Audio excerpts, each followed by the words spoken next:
Good morning, children. Today we are going to start our second chapter in geography, that is the globes and maps. So what are we basically going to study? हम basically क्या पढ़ेंगे इस chapter में? Globe क्या होता है, maps, types of maps, sketch, plan, scale, जो कि आपने कुछ हद तक प्रीवियस क्लास यानी कि क्लास 5 में भी पढ़ा हुआ है. तो without further delay let us start. The earth is very large in size.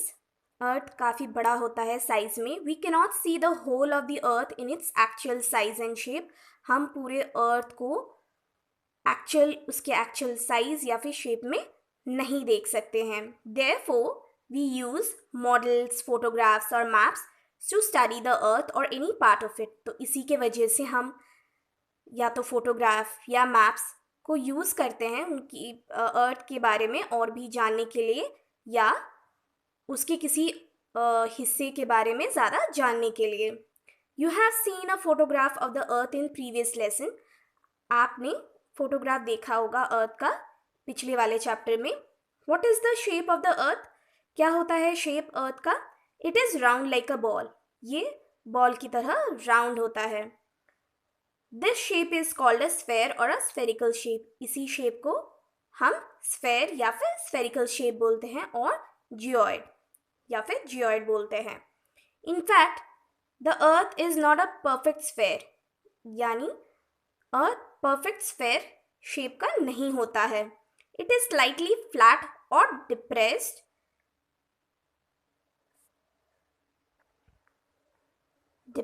Eight the poles. Slightly flat होता है पोल्स की तरफ. पूरी तरीके से ये स्फेरिकल शेप में नहीं होता है. It is a 3-dimensional model and it shows the earth in its true shape. Globe 3 dimension model होता है और ये अर्थ की शेप को सही मायने में दिखाता है.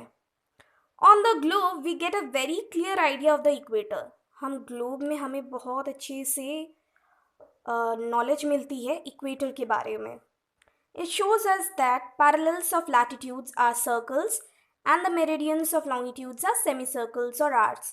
ये बताता है कि parallels होते हैं circles और meridians होते हैं longitudes जो semicircle के formation में होते हैं.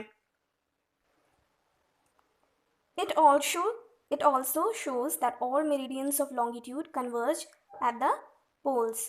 ये भी दिखाता है कि मेरिडियंस ऑफ लॉन्गिट्यूड कन्वर्ज यानी एक और पोल्स की तरफ ही जाते हैं. The division of the earth into 4 hemispheres, northern, southern, eastern and western, is clearly visible. तो जो डिवीजन है 4 हेमिस्फीयर्स में अर्थ का, जैसे कि नॉर्दर्न, सदर्न, ईस्टर्न और वेस्टर्न, ये क्लियरली दिखता है ग्लोब में. The shapes and sizes of the continents and oceans etcetera are also shown accurately on the globe. तो कॉन्टिनेंट्स, ओशन के शेप्स और साइजेस बहुत ही सही तरीके से ग्लोब में देखे जा सकते हैं.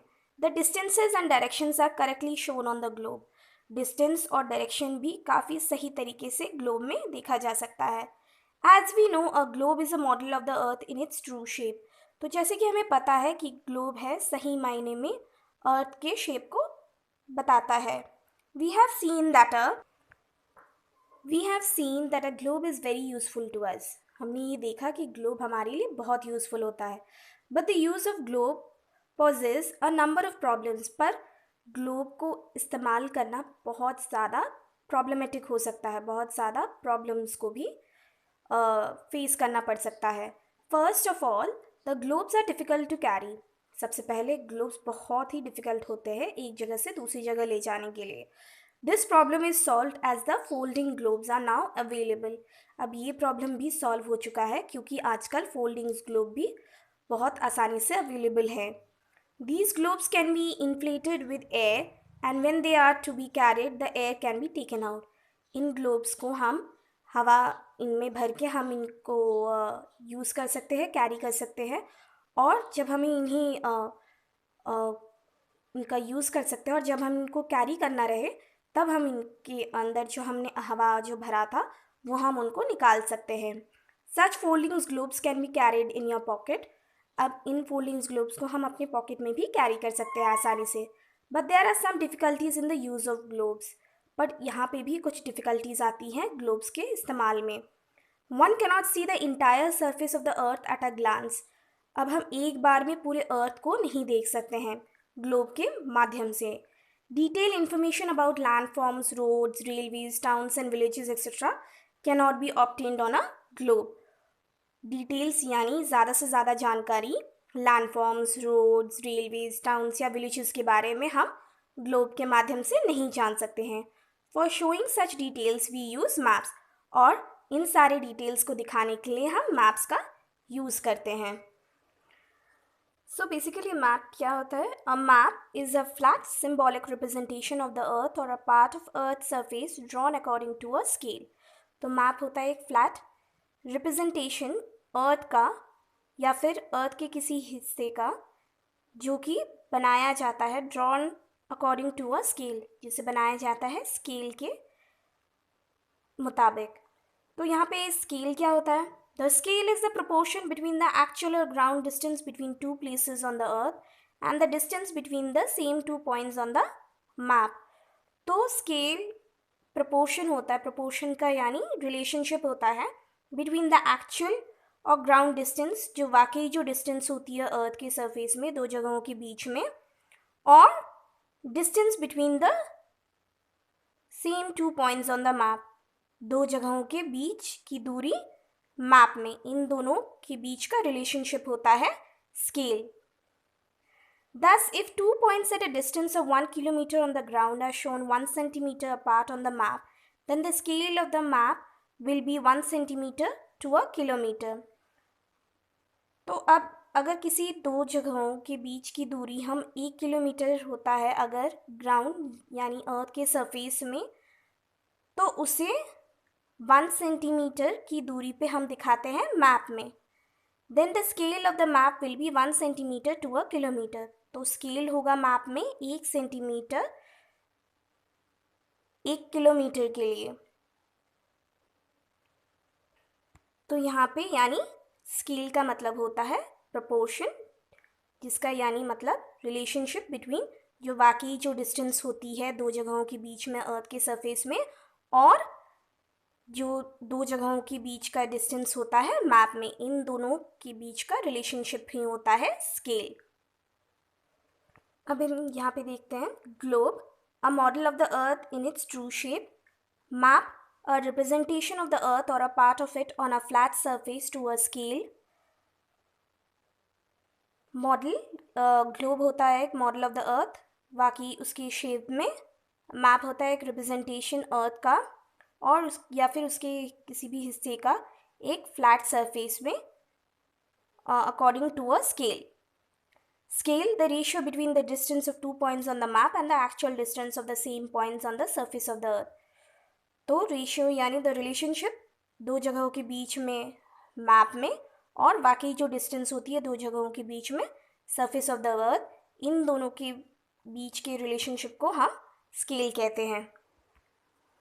Moving ahead, Ptolemy was a Greek scientist who lived in the 2nd century AD। Ptolemy एक ग्रीक साइंटिस्ट था जो 2nd century AD में रहता था। He made map making a science. उन्होंने मैप मेकिंग को साइंस बनाया था। He wrote a book on geography in which the idea of latitude and longitude was introduced for the first time. उन्होंने एक book लिख रखी है ज्योग्राफी में और उनके ही द्वारा सबसे पहले लैटिट्यूड और लॉन्गिट्यूड के बारे में हमारे सामने इंट्रोडक्शन हुआ था। We all know that shape of the earth is spherical। हमें पता है कि shape of the earth spherical होता है। But on a map the world is changed from a sphere into a rectangular plane। पर एक मैप में world change हो जाता है स्फेयर से एक रेक्टेंगुलर प्लेन में, with northern and southern portions of the earth stretched out of proportion। और northern और southern portions stretch किए जाते हैं out of proportion। एक लंबी तरीके से उनको stretch किया जाता है। The map is thus not an accurate representation of Earth। Map एक accurate representation नहीं होता है Earth का। Still, the maps are very useful to us। फिर भी maps हमारे लिए बहुत ज़्यादा उपयोगी होते हैं। We use them more often than we use globes। हम उन्हें काफ़ी ज़्यादा यूज़ करते हैं ग्लोब्स की तुलना में। The most important advantage of map is that we can draw a part or the whole of the earth on a map. सबसे बड़ा एडवांटेज मैप का है कि हम या तो किसी हिस्से या फिर पूरे